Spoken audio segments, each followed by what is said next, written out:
entrar al pasaje, a la cuestión de que hoy vamos a meditar en la palabra del Señor. Va a estar en Segunda de Reyes, capítulo 5. Vamos a estar ahí viendo qué es lo que el Señor tiene preparados para nosotros el día de hoy. El libro está en el Antiguo Testamento. Segunda de Reyes está después de Primera de Reyes. No sé. Capítulo 5. Capítulo 5. Entonces, pero antes de comenzar, quisiera hacerle una pregunta. Si estuvieras enfermo y no hubiera solución para esa enfermedad, y hay una persona que sí tiene esa solución, ¿cuánto tú estarías dispuesto a pagar por que te sanara la enfermedad? Dinero, mucho dinero. Ok, pues hoy vamos a estar viendo una historia que tiene que ver con esto. Un hombre que tenía una enfermedad aparentemente o humanamente en aquel tiempo incurable, y que se entera de alguien que puede hacer algo por esa enfermedad. Ese relato se encuentra en Segunda de Reyes, repito, capítulo 5. Vamos a estar leyendo y avanzando a medida que pasa la historia. Entonces, Naamán era el comandante del ejército del rey de Aram. Aram era Siria. Era un hombre de mucho prestigio y gozaba el favor de su rey. O sea, era el comandante del ejército y también gozaba el favor del rey. Tenía una relación con el rey muy buena, tenía mucho prestigio. Porque por medio de él, por medio de Naamán, el Señor había dado victorias a su país. Era un soldado valiente, pero tenía una enfermedad en la piel. Y otras versiones dicen, pero tenía lepra. Y mis hermanos, quiero hacerles desde ya empezar a hacer preguntas. Me gusta hacer preguntas, lo siento, perdónenme. Primero, si leímos bien este versículo, ¿Naamán era del reino de Israel o no? ¿Sí o no? No. ¿De qué reino era Naamán? Pues lo dice ahí, era de Aram o de Siria. Más adelante vamos a ver que es Siria ese lugar. Pero noten un detalle muy importante. Este hombre era sirio. Más adelante vamos a ver que este hombre, el dios al que adoraba, se llamaba Rimón en ese lugar, conocido en Israel como Baal. Era un dios pagano, era un dios que no tenía nada que ver con Jehová o con Yahweh. Era el dios de las tormentas. Le sacrificaban a él probablemente personas también en su culto idolátrico. Era un dios que no tenía nada que ver con el Dios de Israel. Pero noten qué dice ese pasaje. Era un hombre de mucho prestigio, gozaba el favor de su rey. ¿Por qué? Por medio de él, o sea, por medio de Naamán, el Señor, y ese Señor está con mayúscula, y cuando vamos al original es el Yahweh, el Dios de Israel. El Señor le había dado victorias a Siria por medio de Naamán. Mi hermano, yo no sé si eso te da conflicto en tu mente. ¿Cómo una persona que no adora a Dios, como una persona que rinde culto a un Dios pagano, como una persona que está lejos de Israel, lejos de los pactos de la promesa, fuera completamente, no conoce a ese Dios, y cómo Dios usa a este hombre para darles victorias a un pueblo que no es ni Israel? Se supone que Dios solamente es Dios de Israel, no de otro pueblo. Pero qué curioso que en este pasaje la Biblia revela que Dios usaba a este hombre con un propósito para darle victorias a esa nación de Siria, una nación que era pagana. ¿Por qué será? Vamos a verlo más adelante. Pero mis hermanos, Hay algunas versiones en la Biblia que esta enfermedad de la piel dicen que es lepra. No podemos estar 100% seguros de que sea la lepra que hoy actualmente se conoce, pero sí podemos entender que era una enfermedad visible en la piel, era una enfermedad blanquecina. Esta enfermedad no estaba asociada con el aislamiento, o sea, no estaba este hombre aislado porque podía convivir, podía ejercer el cargo, podía enfrentarse en batallas, pero sí era considerada una enfermedad seria y una enfermedad que avergonzaba. Entonces, este hombre tan grande, este hombre tan valeroso, este hombre que había dado victorias a Siria, Dios lo usaba para eso. Era un instrumento de Dios. Que Dios use algo no quiere decir que Dios apruebe ese instrumento. Dios puede usar a X, pero tenía una enfermedad que le avergonzaba. Tenía algo que lo dejaba como excluido en un sentido. Pero en cierta ocasión, los arameos, los sirios, que habían salido a merodear, capturaron a una muchacha israelita y la hicieron criada de la esposa de Naamán. Mis hermanos, aquí, a ver si, qué bueno. Este es el reino de Aram, de Siria. Y este es el reino de Israel. Y aunque había una tregua entre los dos reinos, no quiere decir que las cosas estaban muy pacíficas. De vez en cuando el reino en ese momento de Aram era más fuerte militarmente y hacía incursiones por la frontera al reino de Israel. Atacaba a tribus, atacaba o a poblados que estaban cerca de la frontera, los saqueaban y se llevaban a las personas para esclavizarlas en el reino de Aram. Imagínate, vamos a ponernos hoy en los zapatos de muchas personas. Imagínate, ponte en los zapatos de la muchacha. Te despiertas un día en tu pueblo, de lo más bien, y de pronto viene una banda armada, enemiga, te captura, te lleva para un lugar, como te cambió la vida. Así, tan rápido.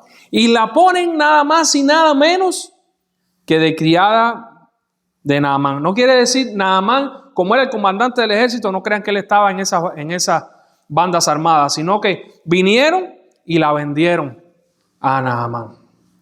Pero Dios tenía un plan. Dios tenía un plan con ella.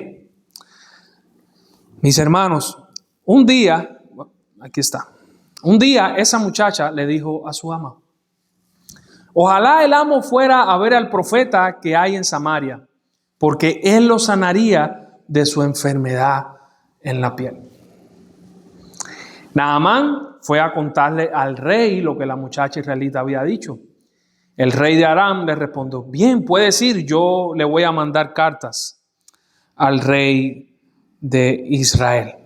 Y es que, mi hermano, Dios permitió que esta muchacha fuera capturada, que esta muchacha llegara a Naamán con un propósito.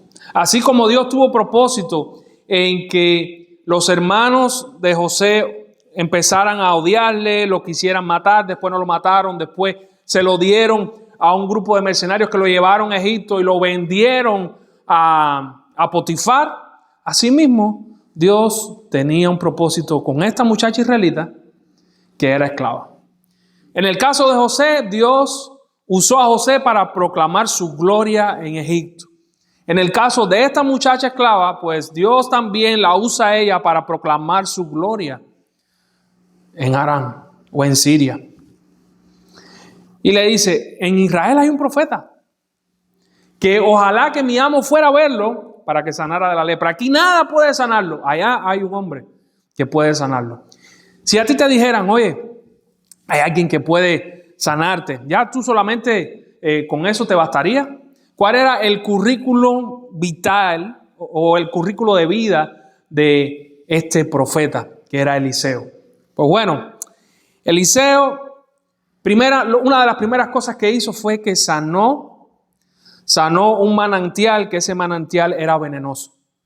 Le echó sal y, ojo, Eliseo, el profeta Eliseo en Segunda de Reyes, era un hombre que sí hacía milagros, pero todos los milagros apuntaban a que Dios estaba con él y le respaldaba.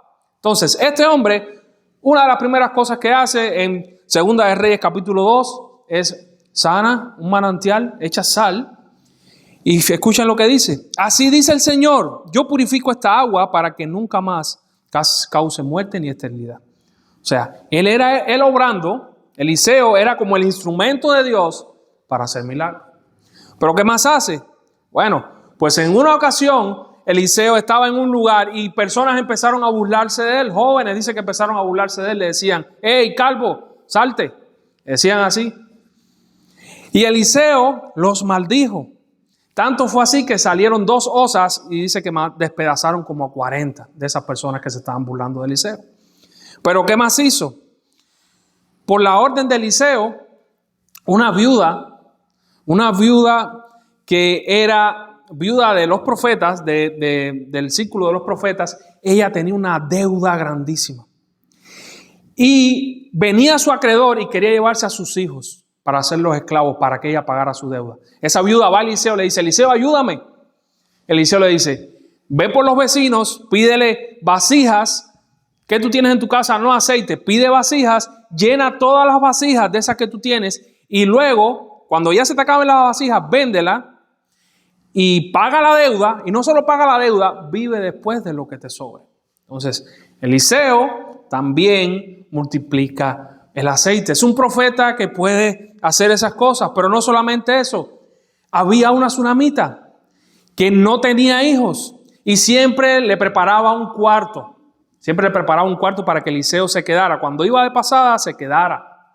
Y cuando llega Eliseo, un día le dice, ¿sabes qué? De aquí a un año vas a tener un hijo.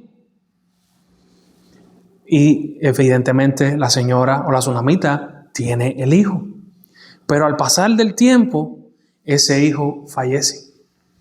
Y cuando ese hijo fallece, Eliseo ora al Señor y ese hijo vuelve a la vida otra vez. O sea, resucita personas también este profeta. Wow, si resucita personas, ¿cómo no va a limpiar la lepra de mi amo? Pero no solo eso. También eliminó en una ocasión veneno de una comida. Pero no solo elimina el veneno de una comida, sino que llegaron 100 personas y él tenía aproximadamente 20 pancitos. Imagínense como 20 pancitos del Sama así. Más o menos. Para alimentar personas, y en aquel momento no era como la comida de aquí de nosotros que desayunamos, comemos, cenamos, no, posiblemente sí había un poco más hambre porque los periodos de comer eran un poco más extensos. Entonces, llegan estas personas y ¿saben qué le dice Eliseo? Lo mismo que Jesús le dice a los discípulos, denle de comer a esta gente. Y el criado responde igual, dice, ven acá y ¿de dónde vamos a darle de comer a tanta gente? Dice, hay comida, repártela y va a sobrar. Y así fue. Ahora, solo fueron 100 personas, no ni 4,000 ni 5,000. Pero la idea es que Dios multiplicó los alimentos y esas personas pudieron comer y pudieron saciarse y sobró comida. Era una señal que apuntaba a que este hombre que está aquí está en plena comunión con Dios y Dios lo usa para obrar y hacer milagros. Y Dios lo usa de manera tal que lo que él habla es palabra de Dios. Las señales siempre que aparecen en la Biblia apuntan a Dios, no al instrumento. Apuntan a que Dios está obrando, no a la persona por la cual Dios está obrando. Pero si este profeta podía haber hizo todo eso, entonces podía sanar también la lepra de este hombre. Entonces, con ese entendimiento, Naamán dice, él es el que me va a resolver el problema. Él es el que me va a sanar la enfermedad. Tengo que preparar una ofrenda para que me sane. Y entonces dice la palabra de Dios también, así Naamán se fue llevando 10 talentos de plata, 6,000 siclos de oro y 10 mudas de ropa. Y la carta que le llevó al rey de Israel decía, cuando te llegue esta carta, verás que el portador es Naamán, uno de mis oficiales. Te lo envío para que lo sanes de su enfermedad en la piel. Al leer la carta, el rey de Israel se rasgó las vestiduras y exclamó, ¿acaso soy Dios capaz de dar vida o muerte para que este hombre me pida sanar a uno con su piel enferma? Fíjense bien que este hombre lo que está haciendo es buscándome pleito. El problema es que el rey de Aram, o el rey de Siria, que era Ben-Hadad II, él pensaba que el profeta estaba bajo las órdenes del rey. Pero no era así. Ese rey era el hijo de Acab, que había sido rebelde a la voz de Dios y tenía conflictos con el profeta. O sea, el profeta no estaba sujeto en un sentido estricto al rey, sino que el profeta estaba sujeto a Dios. Entonces, cuando llega, dice, ¿pero acaso soy yo Dios que puede dar vida y puede dar muerte? Este lo que quiere es una excusa, o este rey de Siria lo que quiere es una excusa para hacer una guerra conmigo. Mi hermano, un detalle muy importante. ¿Cuál fue la ofrendita que lleva Naamán para sanar? De plata, hoy serían $300,000. De ropas, $10,000. 10 vestidos de ropa cuestan caro. En aquel tiempo costaban caro. Y de oro, $4,500,000. Aproximadamente 85, 90 millones en pesos mexicanos. Esa es la ofrenda que lleva Naamán para que el profeta lo sane. Mi hermano, eso era 10 veces más, por eso puse esa imagen ahí. Ese es el terreno en el que estaba edificado el templo. Eso era 10 veces más lo que costó ese terreno, ese monte, 10 veces más lo que costó. Era aproximadamente la economía del año de una ciudad pequeña, mediana en aquel tiempo. Eso lo llevó Naamán de ofrenda a este hombre. Entonces, cuando Eliseo, ahora sí, el hombre de Dios, el profeta, se enteró de que el rey de Israel se había rasgado las vestiduras, le envió este mensaje: ¿por qué está usted tan molesto, rey? Mándeme usted a ese hombre para que sepa que hay profeta en Israel. Mándeme a ese hombre para que sepa que hay un hombre aquí, hay un instrumento de Dios y que Dios tiene poder. Este Dios tiene poder. Así que Naamán, con sus caballos, con sus carros, con sus 90,000 pesos mexicanos, fue a casa de Eliseo y se detuvo ante la puerta. Entonces Eliseo envió un mensajero a que le dijera: ve y zambúllete 7 veces en el río Jordán, así tu piel sanará y vas a quedar limpio. Permíteme hacerte una pregunta, mi hermano y mi hermana que estás aquí. Imagínate, ¿me podrían decir por favor un nombre de alguna persona que sea millonaria que conozcan, así de renombre? No conozco ninguno, pero de referencia. Shakira. ¿Oh? Carlos Slim. ¿Oh? Imagínate uno de esos dos, Carlos Slim, Shakira, te manda un WhatsApp, te dice: oye, ¿qué? ¿Sabes qué? Tengo una enfermedad ahí en la piel. Me enteré de que tú eres profeta o tú eres hijo de Dios y tú oras y la gente se sana. Voy a ir un momentico a que tú ores por mí, voy a mi jet privado. Te voy a llevar una ofrendita de 90,000 pesos, millones de pesos. Y voy a ir a tu casa. ¿Lo recibirías o no? ¿Cómo pondrías tu casa? No sé, yo estoy preguntando. ¿Cómo lo recibirías? No sé. Y cuando digo no sé, lo digo en serio, porque no tengo ni idea de cómo yo pudiera recibirlo. Una carnita, para que probar la mejor carne de Sonora. Okay. La mejor carne del mundo mundial. Okay.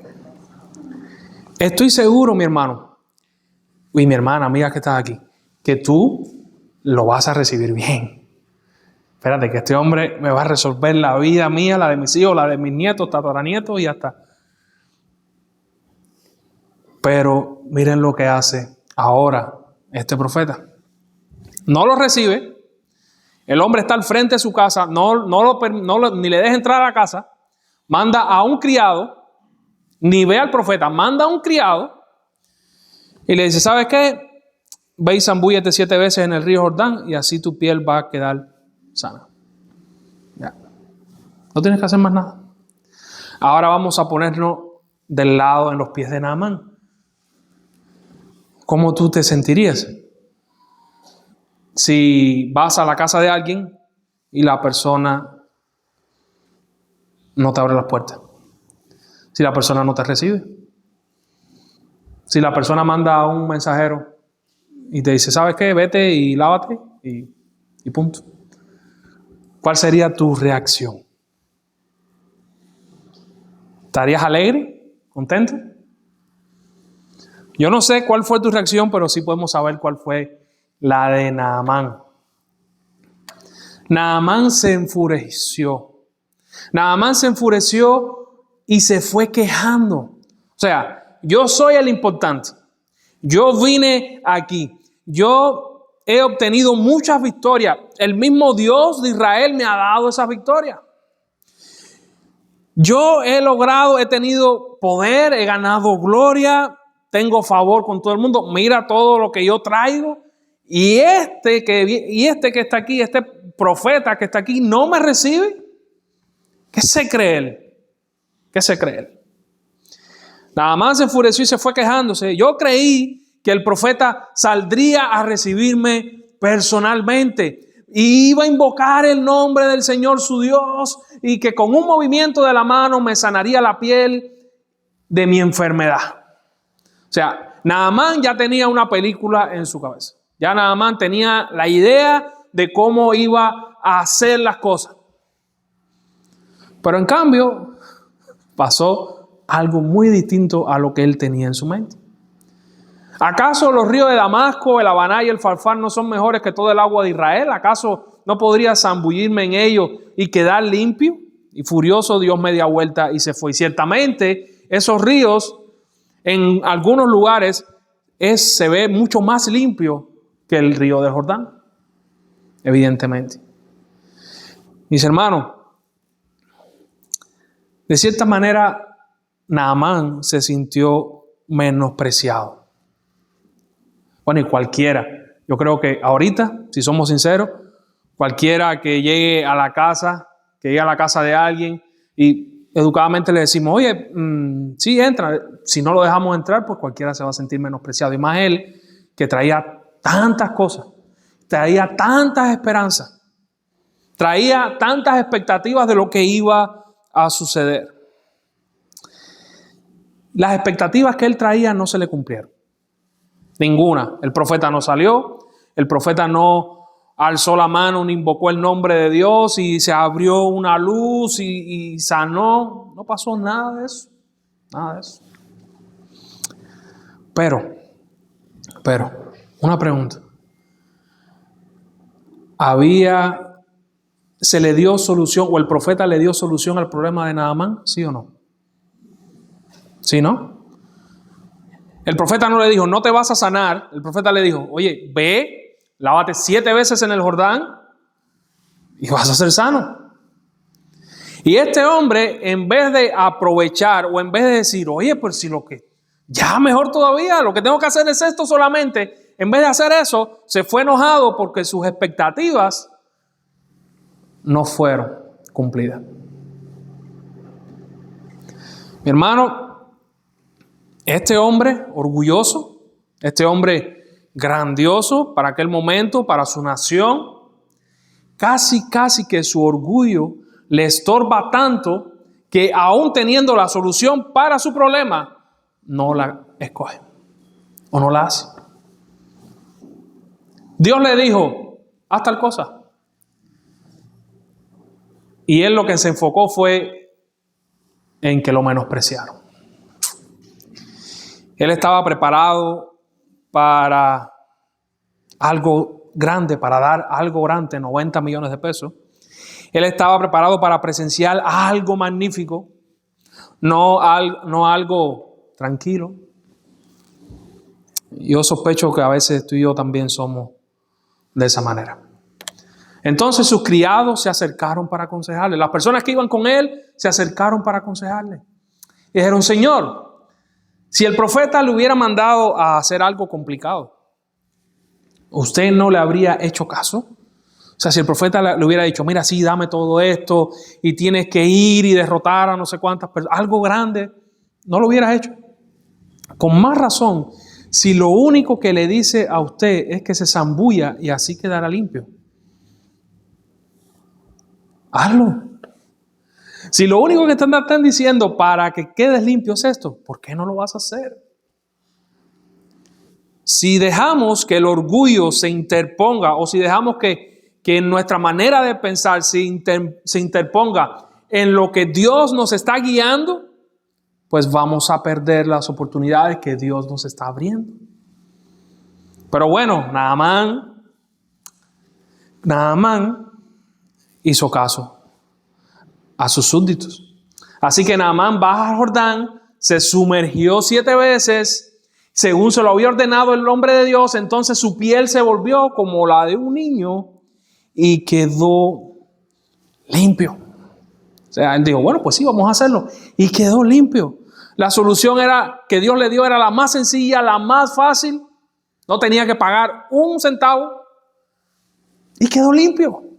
Mi hermano, y cuando sucede eso, dice la palabra de Dios que Naamán volvió con todos sus acompañantes, ahora sí, a ver a Eliseo, presentándose ante el hombre de Dios. Ahora sí, Eliseo los recibe. Dijo, ahora reconozco que no hay Dios en todo el mundo excepto en Israel. Le ruego a usted aceptar un regalo de su servidor. Y ese, mi hermano y mi hermana, ese es el propósito central que Dios tenía con todo lo que pasó en la historia. Con todo lo que pasó en la historia. Permíteme hacerte una pregunta. Hace 15 años, aquí todos tenemos 15 años, ¿no? No. Hace 15 años, y sé que hay personas aquí de más de 15 años, pero los que han llegado más recientes, hace 15 años, ¿en algún momento te pasó por la mente que tú ibas a estar aquí sentado escuchando a un cubano? ¿Pasó por la mente eso? A mí no me pasó por la mente estar aquí hace 15 años, ni hace 5 años.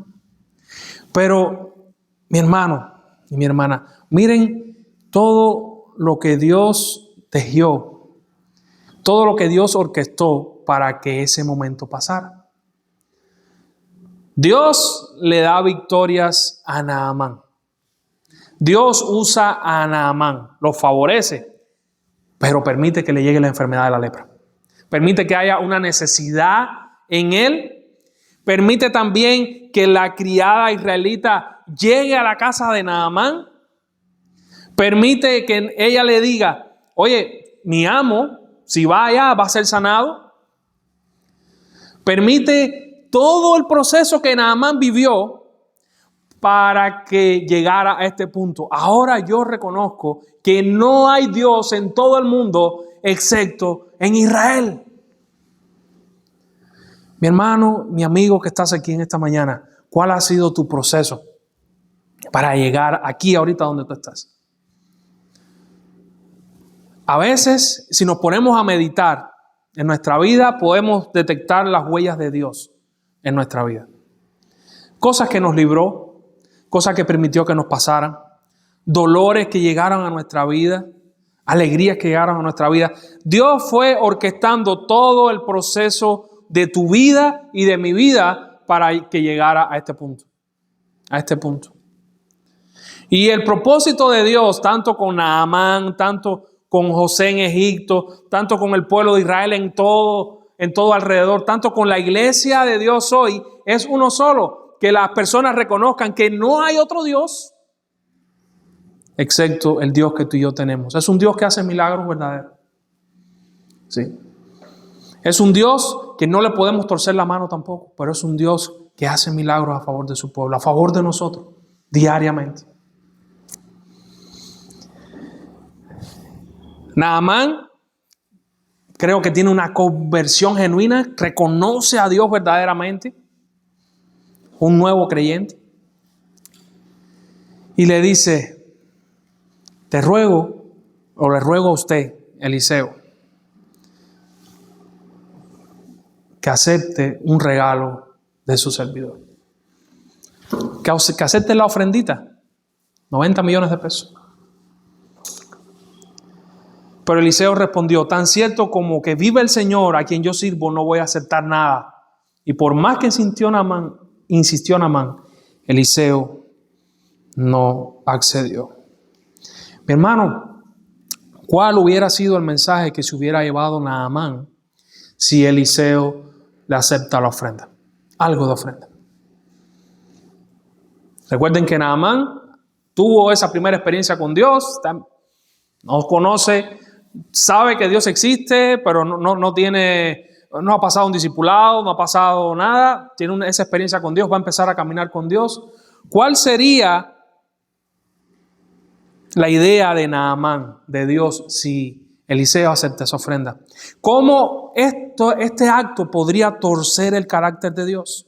¿Acaso Dios no quiso enseñarle a Naamán que no son en los términos de Naamán, sino que es en los términos de Dios, que es un regalo gratuito de Dios, que no es comprado, que no puedes comprar el favor de Dios por más que tú te esfuerces, por más que tú le lleves?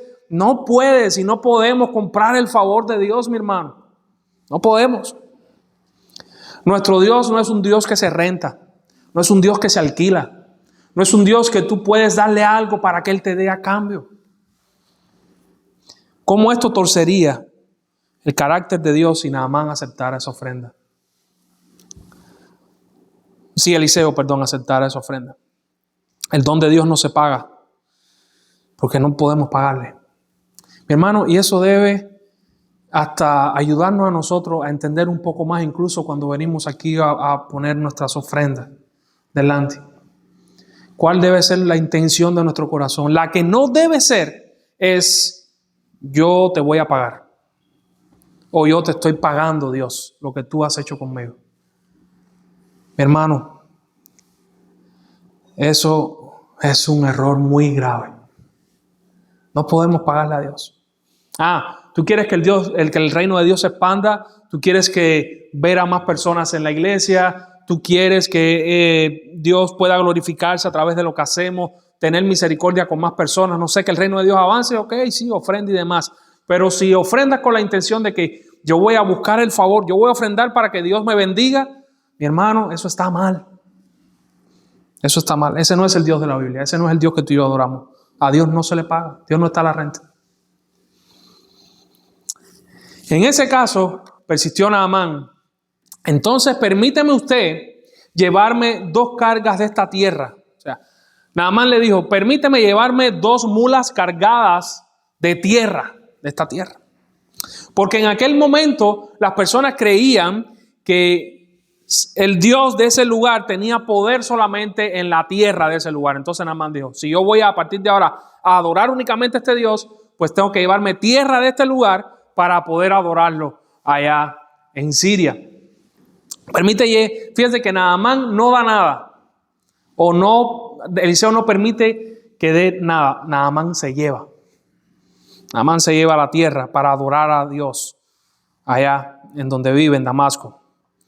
Y de aquí en adelante su servidor no va a ofrecer holocaustos ni sacrificios a ningún otro Dios, sino solamente al Señor. Le cambió la óptica, le cambió la mente, porque tuvo una experiencia con Dios. De verdad, la tuvo, no fue solo palabra. Ahora ya no era solamente el testimonio de lo que la esclava le había dicho. Ahora él había podido palpar en su propia carne lo que verdaderamente Dios hace. Y cuando tenemos un encuentro así, cuando vemos en nuestra vida las huellas de Dios, pues nuestra mente cambia completamente. ¿Has tenido ese encuentro con el Señor? Figuradamente, no es que hayas tenido lepra y Dios te haya sanado, sino has tenido ese encuentro con Dios en que Dios te ha permitido verlo. Otra vez, figuradamente. Y cuando mi señor el rey, sigue diciendo Naamán, cuando mi señor el rey vaya a adorar en el templo de Rimón, en el templo de Baal, y se apoye en mi brazo y yo me vea obligado a adorar allí, y noten que ese obligado a adorar allí en ese lugar, no a adorar a Rimón. Desde ahora ruego al Señor que me perdone por adorar en ese templo. Una vez más, adorar en ese templo, no a ese Dios. Puedes irte en paz, respondió Eliseo. Hay lugares donde son islámicos, donde hay cristianos que son cristianos en un contexto musulmán, se han convertido en ese lugar y a veces se convierten por misioneros que van. Pero mi hermano, a veces Dios hace obras increíbles y se les revela a ellos de forma sobrenatural. Y ellos, cuando se tiran a orar, ellos también se tiran a orar, pero ya no adoran a Alá, ahora adoran a Cristo. Ahora adoran al Dios verdadero. Entonces, Naamán, que era un nuevo creyente, le está diciendo a Eliseo, oye, yo tengo una responsabilidad con el rey. Cuando el rey vaya a adorar a Rimón, yo voy a ir con él, yo me voy a arrodillar también, pero yo no voy a adorar a ese Dios. Ya yo sé que eso no hace nada. Yo voy a adorar a Dios que tuve un encuentro con él aquí. Eliseo le dice, ven paz, ven paz. Mi hermano, Jesús usa esta historia. Jesús usó esa historia. ¿Recuerdan casi qué es lo que impide que Naamán se sane? ¿Recuerdan? Fue su orgullo. El orgullo de Naamán impide casi que se sane. Pues ahora está Jesús en su primer discurso. Imagínense a Jesús en su primera predicación.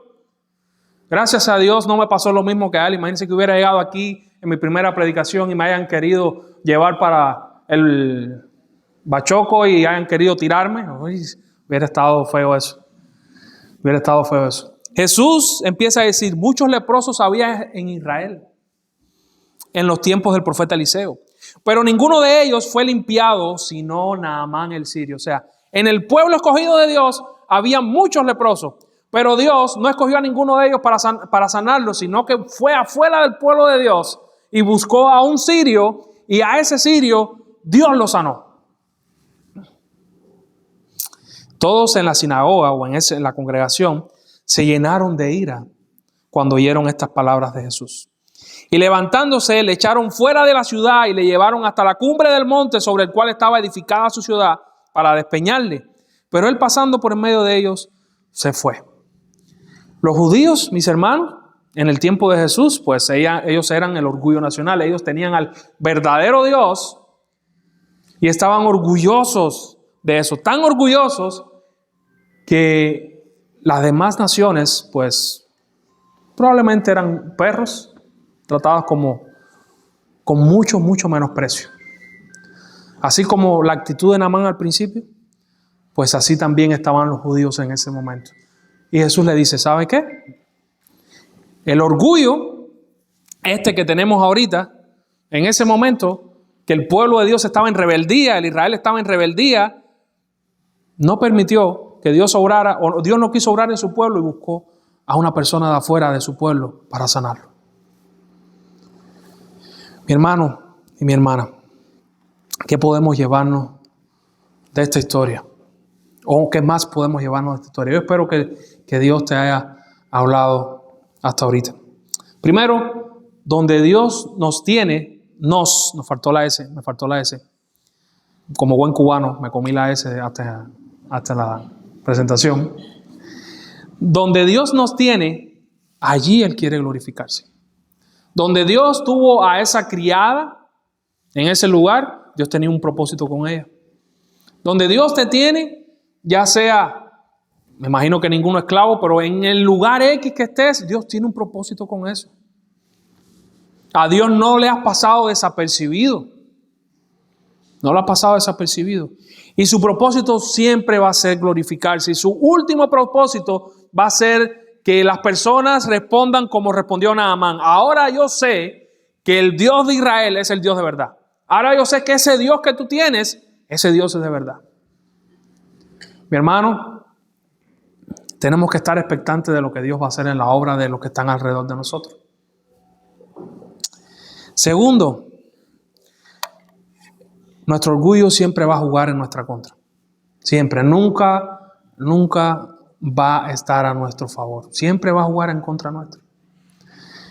Si seguimos el camino de nuestro ego, de nuestro orgullo, pues probablemente Dios nos esté dando soluciones para sanidades que nosotros tenemos que sanar en nuestro corazón, físico, lo que sea, pero va a estar dando soluciones para nuestra vida, y en nuestro orgullo nos vamos a cerrar y no las vamos a aceptar. O sea, si sigues el camino del orgullo, pues no vas a llegar, porque no es a tu manera ni a mi manera, es a la manera de Dios. Naamán casi que se va sin ser sanado, aunque Dios le dijo lo que tenía que hacer para ser sanado. ¿Qué hay en tu vida y en mi vida que tú sabes que Dios te está diciendo para llegar a lo que tú quieres, al objetivo que tú quieres, pero en tu orgullo te estás resistiendo? ¿Qué hay? Mi hermano y mi hermana, ya el 2025 se está acabando, llega el 2026 y en diciembre hacemos planes de, para enero sí vamos a hacer esa dieta que no podemos hacer en 2025, para enero sí vamos a, no sé, pon tú lo que tú quieras ahí. Quisiera que en este año hayas cumplido todas las expectativas que te hayas propuesto, de verdad. Pero estoy muy seguro que muchas cosas no han salido como tú has querido. Estoy segurísimo de eso. Porque mi hermano y amigo que estás acá, nosotros en nuestra mente creamos expectativas, pero a veces esas expectativas están un poco distantes de lo que Dios quiere hacer y el propósito que Dios tiene con tu vida y con mi vida. Y cuando esas expectativas sean frustradas en nuestra vida, yo creo que Naamán es un buen ejemplo para nosotros. ¿Qué vas a hacer? ¿Vas a enojarte? ¿Vas a frustrarte y vas a decir, oye, ¿por qué tal cosa? No, si yo tengo mis métodos, mis formas de hacerlo de esta manera, pero si lo haces a tu manera, te vas a perder. Te vas a perder el objetivo que tú quieres lograr al final. Que Dios puede ser que sí se cumpla, pero no a tu manera, sino a la manera de Dios. Piensa. ¿Qué estoy haciendo ahorita que estoy entorpeciendo? Quiero llegar a algo que incluso Dios me dijo que me iba a dar, pero las expectativas no se me están cumpliendo. O sea, por este camino me parece que no es. Todavía es tiempo para dar una vuelta de 180 grados y agarrar el camino que Dios quiere que caminemos. Piensa en tu vida y piensa en mi vida. El camino que Dios nos revela o Dios quiere que hagamos siempre va a ser mejor que el de nosotros mismos. Siempre va a ser mejor. Escoge seguir a Dios. Escoge amar. Escoge perdonar. Escoge sanar. Escoge hacer lo que Dios quiere que hagas. Por último, o antepenúltimo, debemos estar abiertos a que Dios haga las cosas que no cumplan nuestras expectativas. Tenemos que estar abiertos a que Dios cambie nuestras expectativas, mis hermanos. Tenemos que caminar confiando en su esperanza, confiando en lo que Él ha prometido, pero tenemos que estar abiertos a que pasen cosas en nuestra vida que no van a ser como nosotros queremos ni pensamos. Una vez más, como dice un profesor que tengo ahorita, hay un solo Dios, hay un solo trono y tú no lo eres, ni yo tampoco. Dios es soberano, Él hace lo que Él quiere. Pero lo que sí puedes confiar es que en eso que Él está haciendo, Él se va a glorificar y todo va a terminar para bien. Pero yo creía que de otra manera sería mejor. Dios está queriendo hacerlo de esta. No fuerces. Deja que Dios sea Dios. Mi hermano, el mundo no esperaba, fíjense si a veces tenemos expectativas, que el mundo no esperaba a un rey en un comedero de animales, envuelto en pañales. El mundo nunca se imaginó eso. Y este mes vamos a comenzar a celebrar eso. Que Dios vino, estuvo en una adolescente sin poder ninguno, una jovencita, nació de una jovencita que no tiene ningún poder, ninguna autoridad, ningún privilegio. Y esta jovencita no tuvo más que acostar a ese Dios encarnado en un comedero de animales.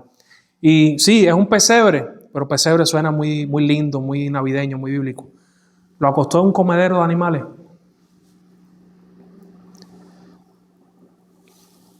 ¿Esa sería la expectativa que tú tienes para la llegada del rey? Estoy seguro que no. pero ese fue el plan que Dios hizo para él, para su hijo.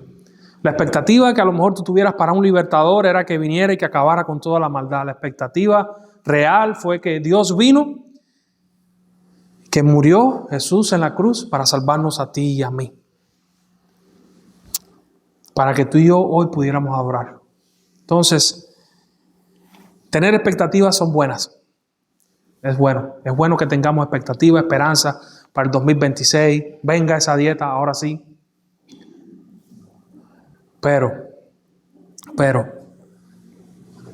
te propongo y te animo a que puedas estar abierto.